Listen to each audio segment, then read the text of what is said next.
Hi everyone, in front of me I've got Vivo V17 Pro and let me share with you how to check for the system updates on this device.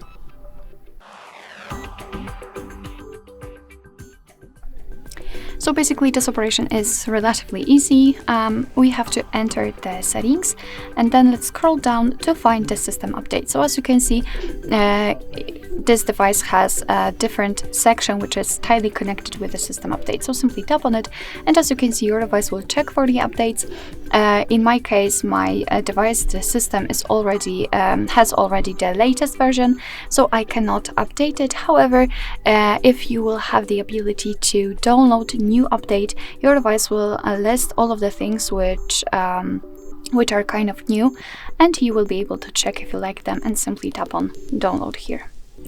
Alright, so that will be all. Thank you so much for watching. I hope that this video was helpful, and if it was, please hit the subscribe button and leave the thumbs up.